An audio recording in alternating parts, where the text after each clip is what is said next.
آپ کے خیال میں کیا آج ہمارے معاشرے میں بنیادی جنسی تعلیم کی ضرورت ہے یا نہیں؟ دیکھیں مزمل، بنیادی جنسی تعلیم نہ صرف ازدواجی رشتوں کو خوشگوار بنانے کے لیے ضروری ہے، بلکہ اس کے ساتھ ساتھ بہت سے جنسی جرائم جیسا کہ زنا بالجبر، ٹھیک ہے، جیسا کہ آج ہم جنس پرستی، ٹھیک ہے، اس جیسے جرائم پہ قابو پانے کے لیے بھی بہت ضروری ہے۔ تو پاکستان میں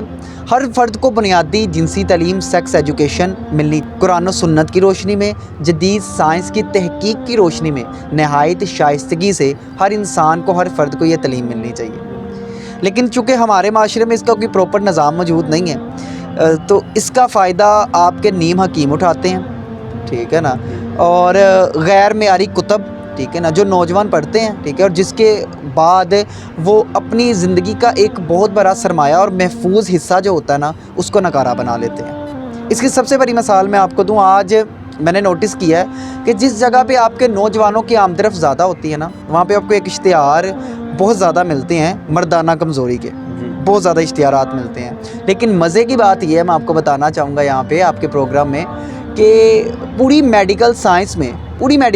میں مردانہ کمزوری جیسی بیماری موجود ہی نہیں۔ مردانہ کمزوری جیسی کوئی بیماری وجود ہی نہیں رکھتی، ایگزسٹ ہی نہیں کرتی۔ لیکن ہوتا کیا ہے کہ نیورو سائنس کا جیسے ایک تجربہ ہے نا، وہ کہتے ہیں کہ اگر ایک صحت مند انسان کو بھی یہ یقین دلا دیا جائے نا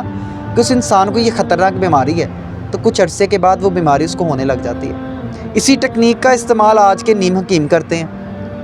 ٹھیک ہے۔ تو یہ جو بنیادی جنسی تعلیم ہے، سیکس ایجوکیشن ہے، یہ بہت زیادہ ضروری ہے۔ ماں باپ کو چاہیے، پیرنٹس کو چاہیے، مینٹور کو چاہیے کہ اپنے الفاظوں کو نہایت شائستگی سے استعمال کرتے ہوئے اس چیز کو دوسروں تک پہنچائیں، نوجوانوں تک پہنچائیں۔